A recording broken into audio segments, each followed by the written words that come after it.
Hey everybody, welcome, and thank you for listening to this episode of Marriage Therapy Radio. My name is Zach Brittle. I'm here with Desirae Ysasi. This is our third episode together.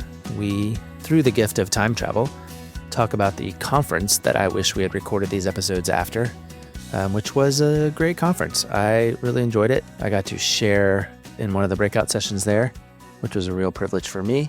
Desirae came, which was amazing. I was really glad to have her support. But yeah, today in this recording, we talk a little bit again about the conference through the gift of time travel. We finished going over the 5 winning strategies and basically just enjoy thinking out loud about how to do relationship better. I just got back from Indiana where I did another talk, and that was really fun. And now I'm kind of done for the spring. Going to see Abby graduate from college next week. And then when Marriage Therapy Radio comes back, we'll have 3 more interviews with couples that I'm very excited to share with you. And yeah, then we head into the summertime. Mary graduates in about a month. And then Rebecca and I start to empty our nest, which happens to be the topic of next week's couple interview, how to empty nest. So if you're interested in that, you'll want to check that out next week. But for now, this is a very cool conversation. Stick around. You're busy. Oh my God. Yes, I am.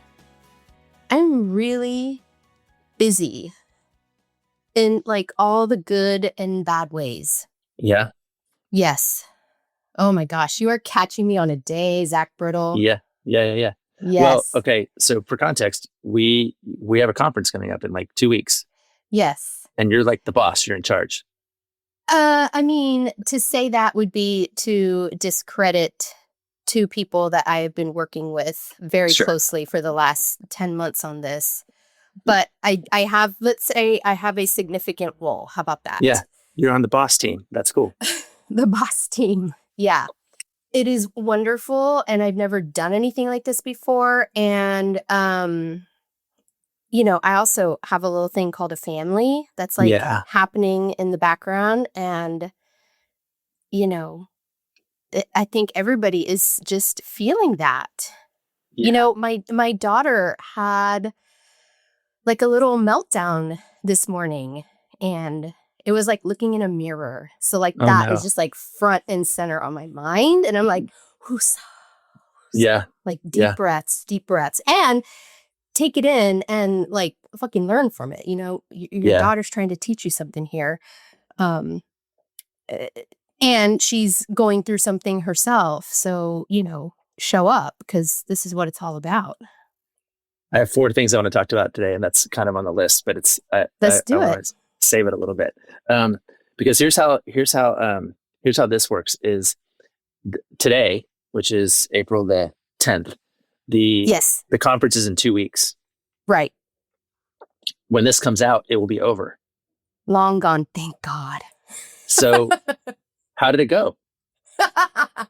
It went fabulous. It was such a time. Yes. Yeah. Everybody connected and learned and had fun and got some sun, and it was wonderful. Yeah. What were the highlights for you?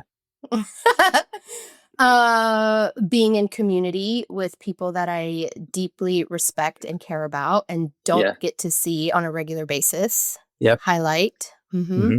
Big highlight. How did my presentation go? Was it your favorite one? It knocked my socks off. Yeah? Yes, it did. Yes. I cried. I laughed.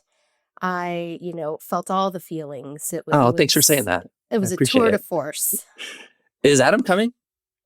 I wish he was, but someone's got to stay back with said child. Yeah. Make sure she gets to all the things she's got to get to. I was wondering if he and Rebecca would become best friends. Like, did they get along? Well, I guess we'll never know. We'll have to find out later. Not this time anyway. I mean, I will never say never, but not this time, unfortunately. That would have been absolutely wonderful. But unfortunately, we're pulling into the end of the school year. She has a golf tournament. She's got tests. She needs a full-blown parent here with her through all that. Yeah.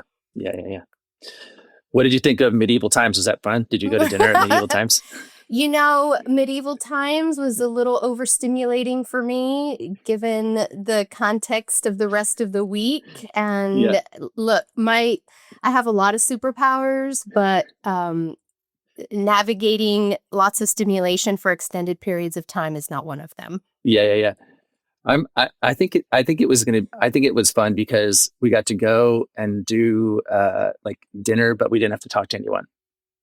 Oh, that is smart. Right? Like we got to just go and like there wasn't any like, what did you think of today and how did it go and what are you learning and what's on your mind? It was just like, how about that guy stabbing the other guy with that fake sword? That looks pretty cool, right? I told my daughter that medieval times was possibly happening, and she was like, Mom, you gotta go. It is the best. Because she's been with my brother and her cousins and, her aunt and just loved it. So she was so pumped and like We're so jealous. stupid. You have the coolest job, Mom. Like you're going to medieval times. What other questions did I have for you about how it went? I just went this last weekend. Rebecca and I went up to Vancouver to a workshop, like a couples relationship conference thing. It was pretty great. Like, it wasn't at all what you're trying to create, but it was, John and Julie were there. They were the keynotes, Gottman. But cool. Then, Sarah Nasserzada, do you know her name? Do you know who she is? She's pretty cool. Say it again. Sarah Nasserzada. No, I don't. I'll introduce you to her. I'll introduce you to her work later, but also, Romani Darasala. Do you know who she is? She is. Isn't that the narcissistic abuse? Yeah. She was bananas. So good. I was like, I've heard good things. I missed her at the symposium last month. I just wanted to sit at her feet and be like, what about this? And what about that? And what about the other thing? So hoping that I can get her to come on to Marriage Therapy Radio, but we'll see. Very cool. But it's a little bit like drinking from a fire hose. You sit there for, in our case, it was just like, I don't know, 6 hours maybe of just people telling you stuff that is stimulating, in part because you care and it matters to you, and you're like, I want to get this. And then of course the stakes were a little bit higher because I do most of that stuff without Rebecca next to me. So there she was, and all these people are giving us relationship advice, and she's like elbowing me. What about that? Oh, she was elbowing you. I thought maybe you were going to elbow her. No. She's like, you need to write that down. And what about this? I was like, okay, babe, like it. Thank you so much. I really appreciate it.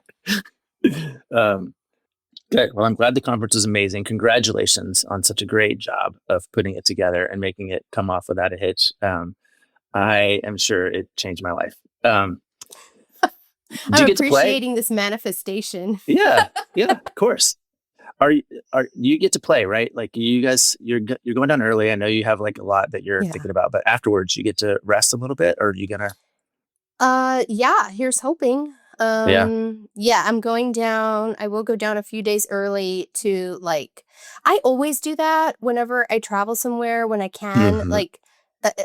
I say it in a joking way, but I do have to really kind of manage how overstimulated I get because deep down I'm so introverted. So arriving early kind of allows me some of that decompression just from traveling.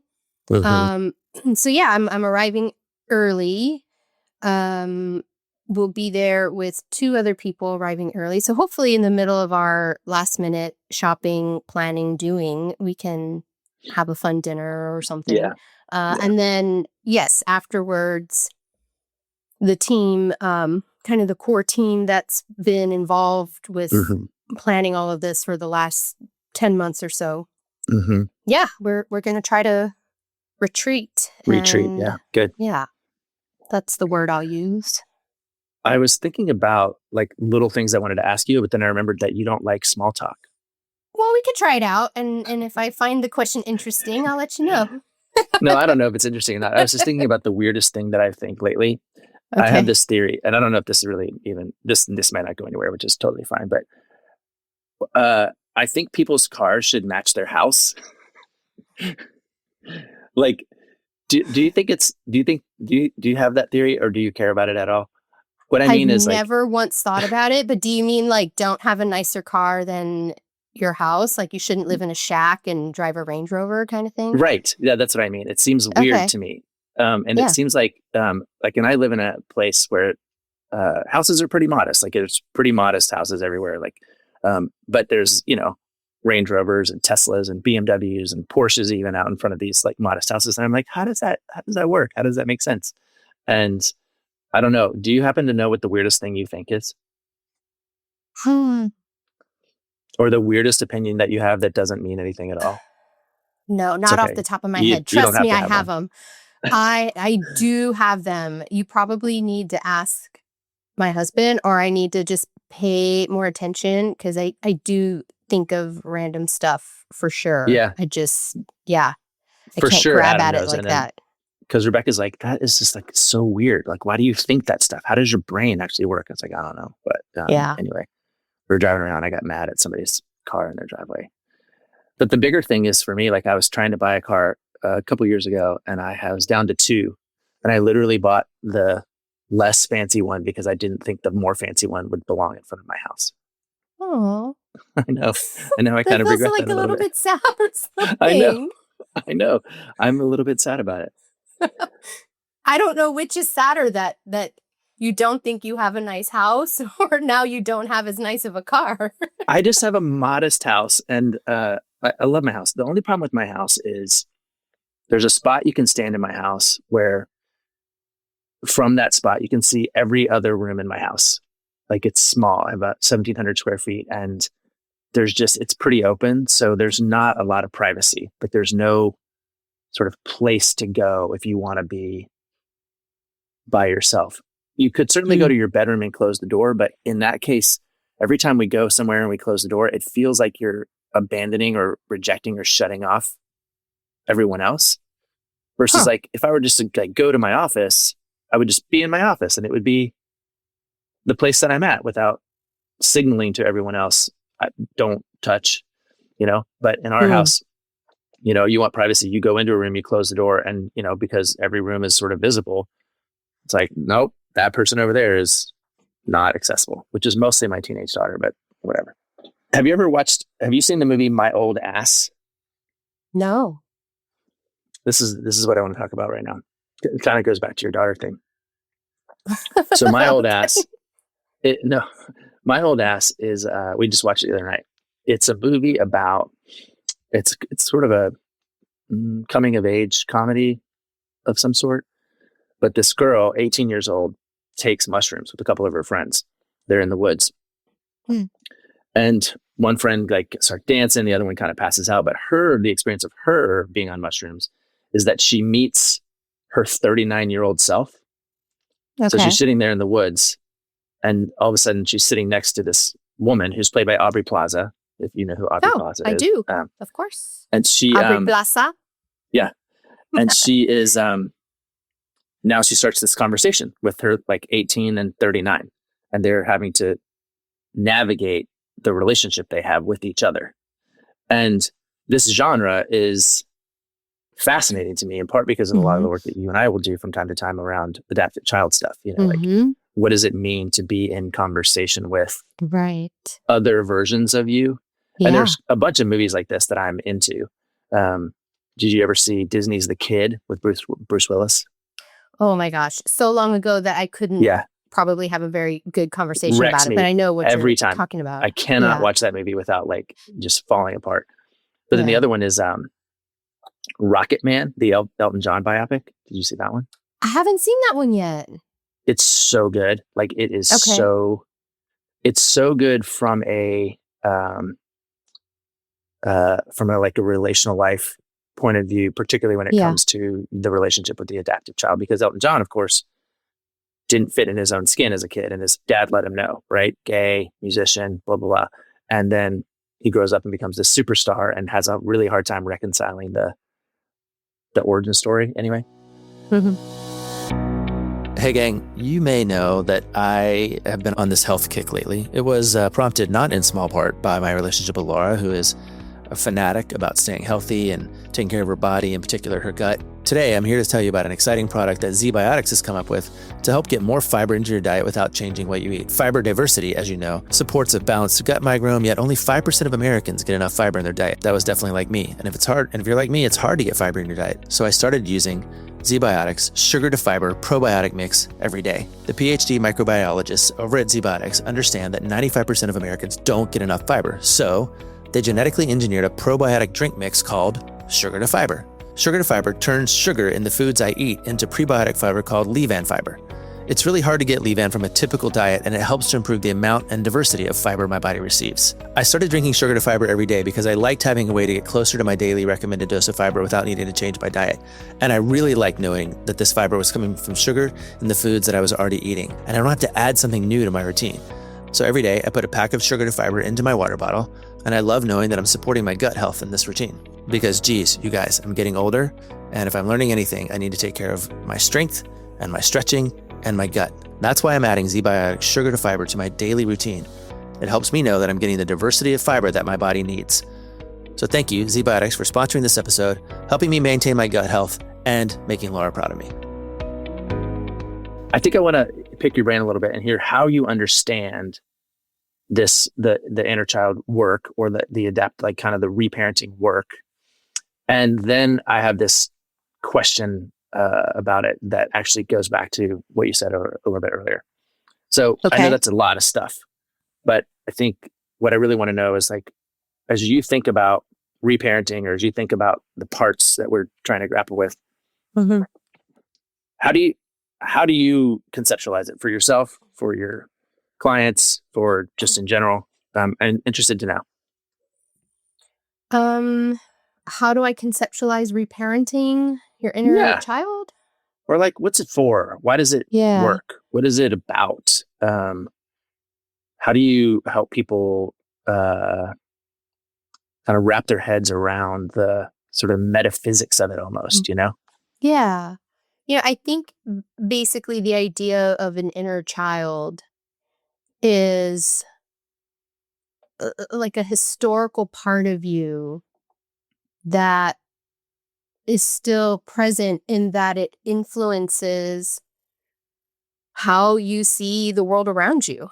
I talk a lot with clients about history-colored glasses. You see the world through your own history, right? So an example I use often is, if you grew up in a house with happy yelling, right? Like cheering, celebrating, lots of laughter, funny stories, big I love yous, then when you experience yelling now through those history-colored glasses, it will be fine. It will sound jovial, celebratory, warm.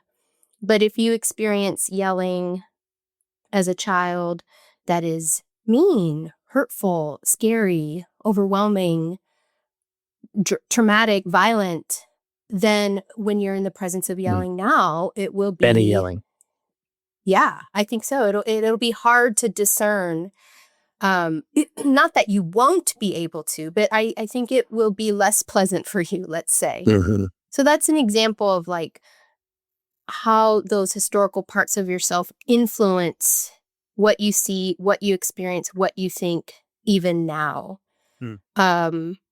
And so the opportunity to reparent that is an opportunity to repair that, to correct that, and to heal that in a very real, experiential way.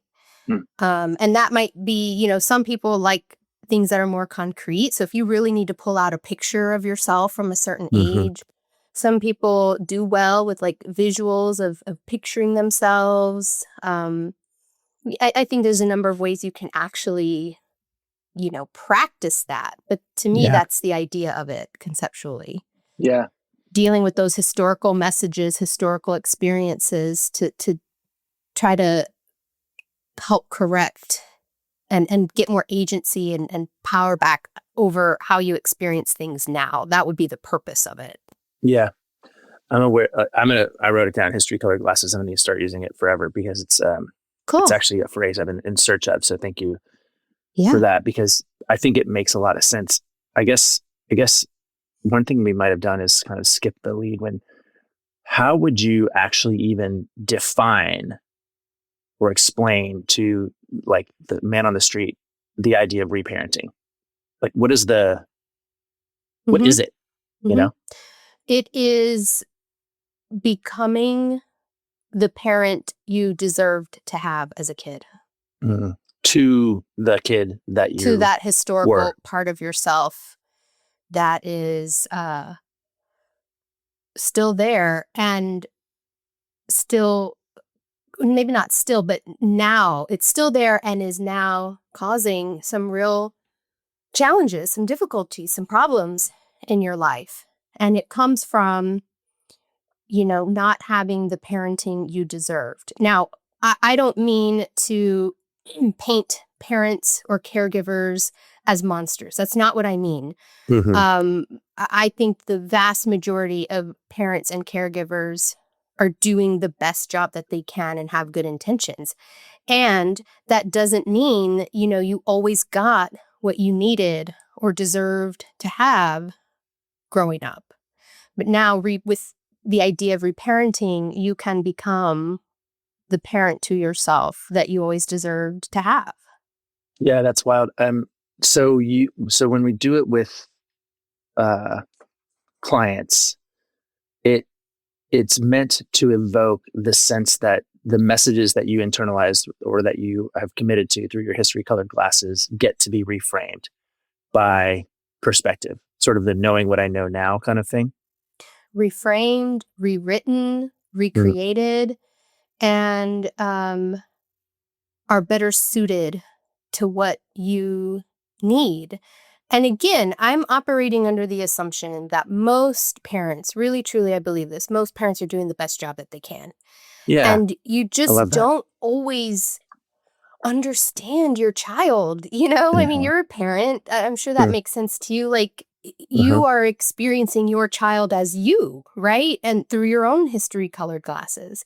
And it's I think, impossible to be perfectly attuned to that all the time and to do the right thing all the time.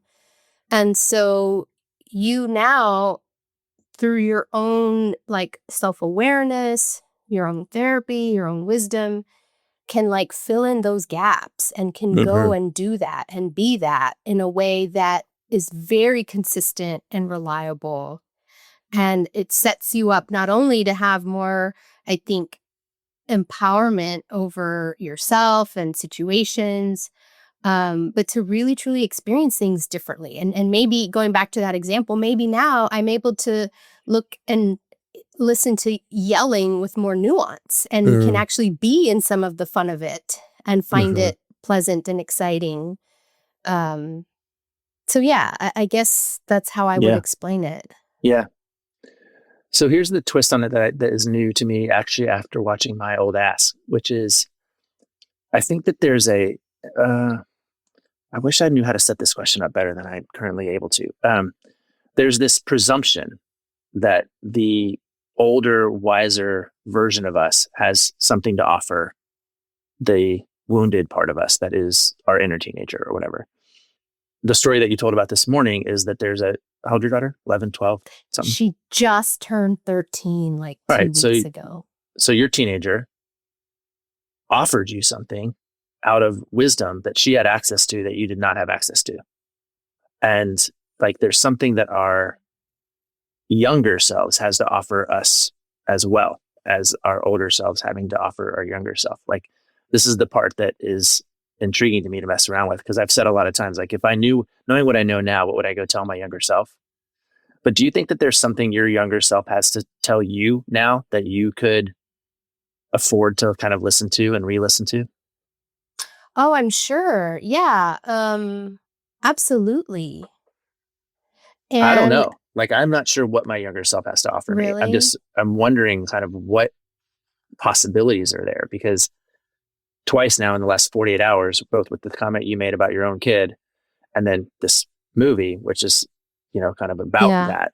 I'm like, what re-childing do I may need from this other version, that's other part?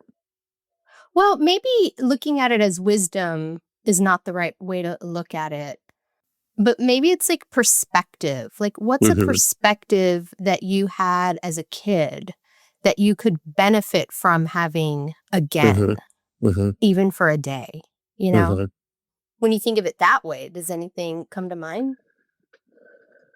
How did little Zachy look at the world that God. your old ass could benefit to look at from that perspective. Yeah, I mean, again. I haven't done that work. Like, I don't know if I have thought about it very much at all. Like, fortunately today I get to go hang out with my own therapist. So I'm excited about that. She is, she's the best thing it's not the best thing that's ever happened to me in the last 5 years, but certainly up there.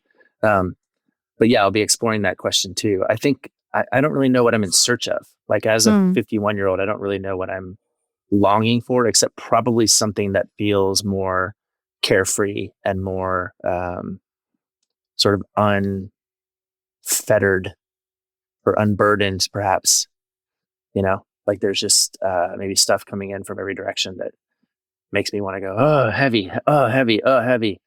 And maybe the younger part of me needs to be able to go, okay, whatever. Like, don't worry about the heavy stuff. Just like, don't you have bigger fish to fry? Like, whether or not you can, get Julie to smile at you this afternoon. I don't know what it is. Like, so I don't know. I'm obsessed right now with kind of parts, like all the different parts of us. And I think I've been in kind of a one-tracky mind about finding the best part and having that part govern the rest versus appreciating that maybe all the parts have something reasonable to offer the whole. Sure. Well, sure. I mean, it's like the idea that, the beauty and the benefit of the light and the dark, and can anything be light if there is no dark, Yeah. I don't know. When I think about it, I hope this doesn't sound super depressing, because it kind of does in my own head, but I think if I could get my younger self perspective, it might also be a little heavy and burdened and worried. And I think the benefit of that is to go, you know what? Stop waiting for things around you to be light and easy and carefree, because that just doesn't happen. Like, you've been looking at the world this way even since you were a little kid. This is an inside job. Like, take that perspective that you've been looking at stuff this way for that long, waiting for things around you to shift. The shift has to happen internally. I think that might be like kind of a whoa thing that my younger self could teach me. Yeah. I'm wondering, I feel like one of the things that I'm working on a lot in my own therapy, both personally and then with my clients, is something like integration, like where there's sort of like, there's all these parts and they're in their different places, working on their different things, consciously, unconsciously, whatever. And there's something like integration that's missing, where they're just sort of all get to be in the same place and hang out and kind of go, okay, this is me. Like, this is all of it here. So, and, honestly, working on the presentation that I gave a couple weeks ago in Orlando. Yeah. The one that you smashed. Has stirred a lot of that up for me, because I'm having to kind of go, what do I actually really think about this stuff? Yeah. Versus, what is the thing I get to sort of repeat or regurgitate because I'm just an educator, Anyway, that's where my head's been at about it. And wow, that's a lot. Yeah, it is a lot. But I like being able to talk to smart people about it. So thanks for doing that. And then the other thing I wanted to just check in about was I was thinking about the first 2 recordings we did, which at this point, again, were several weeks ago.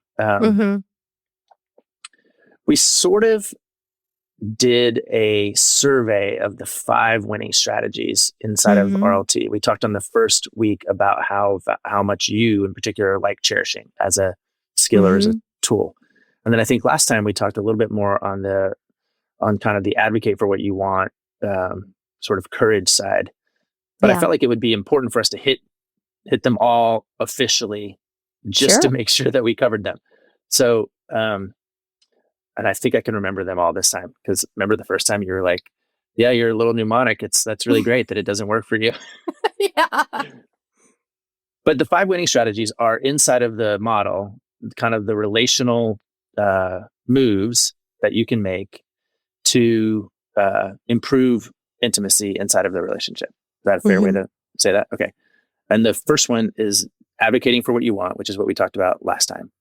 There's one that that's labeled speak to make things better. One that is listen for understanding.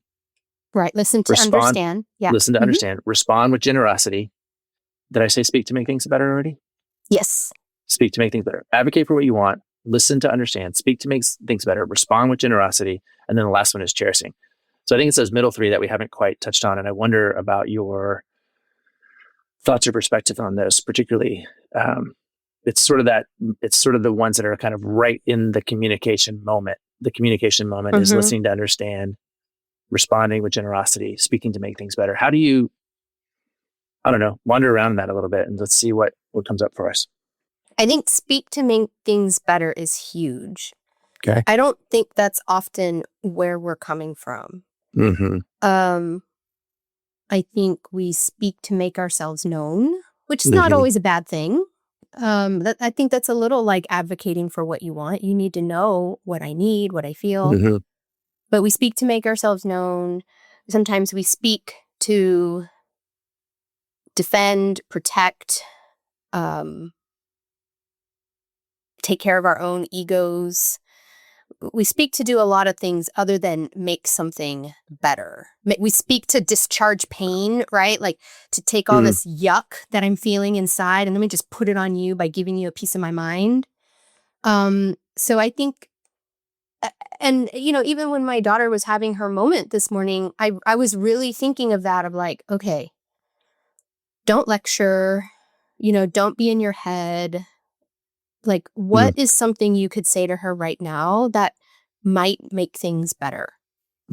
And then I let that guide me. So I know you said those are like the moves. I mean, there's a million moves you could make in any one of these strategies, right? But it to me, it's like a guidepost, like kind of guiding you in that direction. And then listening with generosity, or listening to understand. So after I said whatever I said, as she's speaking back to me, I'm not checking to see, oh, did what I say help? What am I going to say next? I'm just trying to understand what she's telling me as best as I can from like her point of view. Not my adult point of view where I'm like, oh, come on, that's not that big of a deal. You're 13. Like, what do you know? It's like, no, this is real. This is big. Let me try to understand it as best I can from her point of view. Because that really is that intimate connection, right? Is it Thomas Ubel that says intimacy is I feel you feeling me? Have you heard that? I feel you feeling me. So I kind of have that in the back of my mind too. Like whatever I'm doing or saying in response to her, she's going to feel that. She's going to feel me feeling her and use that to tell herself a story. I'm all alone, or I'm stressing my mom out, or I'm making her late, or like she's here, like she's trying, she's with me. I'm not alone. So the speak to make things better and listen to understand, I think is part of that intimacy. How's that so far? Yeah. What are your thoughts? I'm into it. I think the one that sneaks up on people the most, at least in my practice, is that exactly speak to make things better. I don't think we have that filter very often. I think I think there's a generalized civility that most people bring to most interactions. They just, because we're not actively going out in the moment and trying to destroy. Most of us aren't anyway. Like we're not actively trying to ruin this relationship or that relationship. But I also don't think we're actively trying to go out and literally make things better. And, me and my kind of commitment to alliteration, I've assigned the C word to that, which is creativity. I just don't think most of us are very creative when it comes to the options that we have to make things better. And so when it's funny, thinking about like the options that I had to say. I have to teach some of my clients what a Rolodex is. Like, do you know what a Rolodex is? I know what a Like, Rolodex is. my kids don't. Your kid doesn't know what a Rolodex is. Like, it's like, Oh God, no. but just there's options that you can sort of scroll through, and you pick out the ones. And I think Yeah. most of us are scrolling through with history colored glasses to kind of go, oh, I know that card. I can pull that card. That card has got a lot of weather on it. And because of the way our brains work, our Rolodexes are quite small. They don't give us a lot of options in those intense moments because there's not the time, according to our, like, the part of our brain that's under threat and freaking out. It's like, no, we got to figure something out quick. What's the first one? What's the last one I used? What's the one that worked the best? Yeah. So I saw a guy I called him on it, speaking to make things better, a little bit ago, because she was talking to me about whatever she was talking about. And she said, she was talking about him. And then he does this and he does this, and he turned and he goes, I'm in the room. You can use my name. And I was like, what are you trying to accomplish there? Like, what's your jam with that interjection? Like, because we were getting some good data, but you had to like flag this pronoun usage situation. Like, what's going on there? Because it wasn't speaking to make things better. It was actually speaking to derail. It was actually speaking to correct or, and again, I don't think he was trying to be malicious, but it definitely, there was that skill that was missing. So, I like it conceptually, I like it as a target, speaking to make things better. And then of course, listening to understand, most people are listening to wait until the other person stops talking so they can have their turn, And I literally have to teach people to say, defend ourselves. Like, I need to speak my truth now. It's like, oh boy, and there's no understanding anywhere ever. Yeah. I literally teach people to say, I don't understand. I think I understand. And part of me wants to commit to this understanding that I have, maybe through my history colored glasses, but I don't think I understand. So can you tell me can you tell me one more time what it is that you mean or how that works? I don't know, man. It's, you sort of think or hope or expect that people have, that they're farther along, but, it's wild to give them lenses. The other thing is, I've been looking for this word that I can't find, which is, we want to talk to people about responding with generosity or being generous, as opposed to what? Being greedy? I don't think that's the word I want. I want this other word. And it's not even selfish, I don't think, but most people aren't generous in their responses because they are, what do you think? I think self-focused is a good word. And I see that differently than selfish. I say self-ish. It's like you're self-ish. Yeah, I get it. Selfish to me implies I want all the things. I want it all for me, kind of like a form of greed. Self-focused, just in my opinion, means I am limited by how I see it in my body, through my history colored glasses. I'm just so, for example, if my husband is just being cranky, a way to respond generously to that is to give him some space, not come down like a ton of bricks on him. But if I'm self-focused, I'm more concerned with how his mood is impacting me. I don't like the way it feels. I'm being disrespected, so I need to say something about it. And that is limiting the ways that I could be generous for him because I'm self-focused. I'm about me in that moment. And generosity, I think, is about more than just like giving. It's also holding that other perspective in the room, holding that someone else is having, their own life experience right now, and doing your best to tune into that, tend to it, or at the very least, just not absorb it. What's interesting about what you just said is it's right there. Like if he needs some space or he's being cranky, maybe I need to give him some space. The word give, like I'm going to just generous to give space or give the benefit of the doubt or, and I think that is, that's what I'm chasing. But again, we're sort of wired in this way that is self-focused. Yeah. Because it's an individualistic society that we live in. It's a very that's our culture. We, the US, a lot of the Western world, Eurocentric, it's not community focused, pluralistic, family focused. It's very individually focused. So we are taught to concern ourselves with what this is like for me and to go after what we need, what we want. And we don't think systemically. Yeah. That is, of course, true culturally. And also just, I was explaining it to a client the other day. I go, look, if you're not interested in examining the cultural part of it, just appreciate that biologically we're selfish. You are trying to get oxygen into your body. Your body is concerned about keeping you alive and safe. And you're clinging, your imperative is to protect self. Which of course everything flows out of after that. But yes, and can I get what you're saying, and yet we are still wired to connect. We are wired for connection. Our biology, which means there's a necessary tension.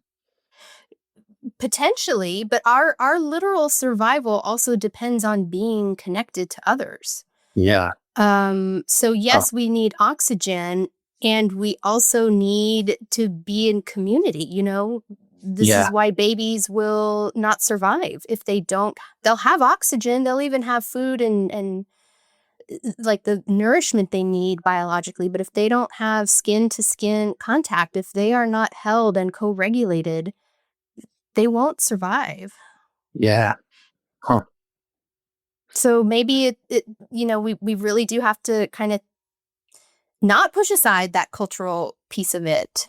No, I don't mean to push it aside at all. I mean just to say, of course there's a cultural piece and there's also this imperative piece. And even as you're describing that, the imperative to feel connected, it makes me wonder if from the minute we're born, regardless of what environment we're in, what country we're in, what, status we're in, are we automatically competing with ourselves to stay independent and alive, looking out for number one, and absolutely desperate for and in need of comfort and connection and skin on skin contact? Does that happen in second one, and then do we somehow evolve and nurture that as we grow? I mean, I have that experience every single day where I'm looking out for number one, and also I need to be connected to other people. And maybe that's just part of my human evolution. Maybe, I don't know, but I think there's a rhetoric out there that if someone else has something, then that means I have less. And I don't know that that's a good or even accurate way of looking at it. It's when someone else, when you think systemically, when someone has more, somehow, some way, we all benefit. Maybe not in the exact same way, right? But we still benefit. And I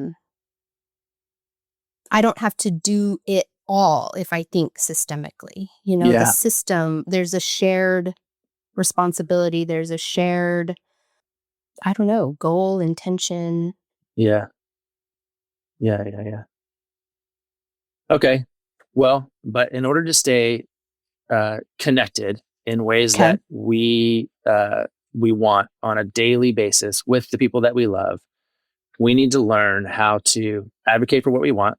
Yep. Ask for what we need. Be courageous in that regard and try and invite people to know how to love us. I think there's a difference there between desire and demand, learning how to express your desire versus require other people to love you in the way that you want to. That's just a basic skill that human beings need to have.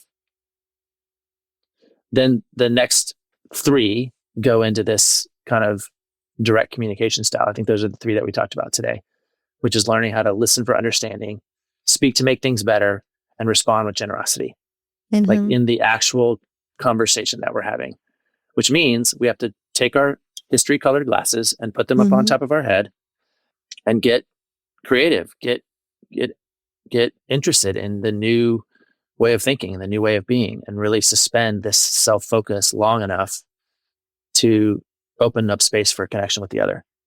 A reasonable way to put that. Yeah, I like that. And then there's cherishing, which is literally the act of finding out how your partner wants to be loved and loving them in that way out of a space of gratitude. Yeah, and the whole like line of it is cherish what you have. So that can be like an expression of appreciation, like doing things for the other person. And it can also be an act of receiving, like, you know what, they were able to do this much of my request today. And I received that and I cherish it and I am, grateful or whatever. So there's that part too, that I'm not going to get it totally perfectly exactly by my design, but I'm getting something. Yeah. I think it allows people to feel good in the process too, right? Because especially as you're learning new relational skills, like you might do 20% of it right. And it allows us to celebrate that 20% along the way, even though we're not all the way there. And we're very result focused. Like we want that finish line.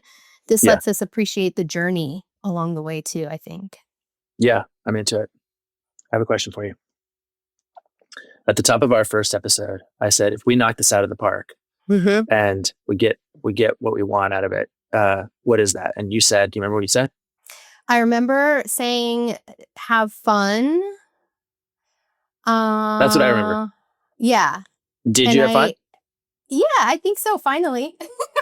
And that's not on you. That's on me. Because I'm just so like, am I doing this right? Like, is this what Zach was, hoping for? Like, so I'm in my own head about a lot of stuff.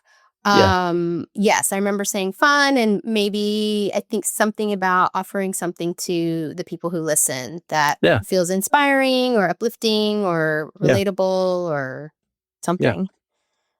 I think that definitely happened because minimally I learned something. Like I was inspired and I learned. So I'm grateful for that. And I just want to acknowledge that for you and thank you for coming on and playing co-host with me for a little while. I do want to know if it was more or less fun than medieval times. Way more fun. For my little introverted self, like this kind of stuff is fun. Way better. Did we accomplish what you would have hoped to get out of these? I think so. Like, listen, this is a new era of Marriage Therapy Radio for me, and I'm excited to kind of sort of spread my wings a little bit, stretch myself into different conversations with different kinds of people. It was really easy, very, very easy to do, to hop on every Thursday and talk to Laura and just kind of, do whatever we did. And I think easy sometimes is problematic, right? Easy sometimes doesn't stretch you. It doesn't make you think. It doesn't doesn't let you prepare and doesn't require you to prepare. And so for me to kind of be stretching and learning, and I love learning from you and others. And so 100%, I got what I needed. And this is exciting times. And I'm really glad that I got to spend time with you a couple weeks ago, which we'll actually get to do in a couple weeks. I love how time travel works when it comes to podcasting and whatnot. But yeah, thank you, Desirae, for hanging out with me in this context. Anytime. Okay, huge thank you to Desirae Ysasi, who hung out with me for 3 weeks and just shared her perspective and her wisdom. Hope you enjoyed getting to know her. She is a really transformational leader inside of the Relational Life Institute. I'm glad to know her, glad to have her on my team, glad to be on her team. Starting next week, we're back to couples interviews. I'm going to have 3 in a row for you that I think are all very fun to listen to. I've been enjoying doing more of these. And again, if it's your heart's desire to see Marriage Therapy Radio continue to turn out great episodes and content that is designed to help you make your relationship better today than it was yesterday, please roll over to patreon.com/Marriage Therapy Radio and become one of our subscribers there. I've been working on a lot of behind the scenes content for all of you who are supportive of us over there. I appreciate you. And I want to thank you for the time and attention you're putting into your relationship, making it better today than it was yesterday.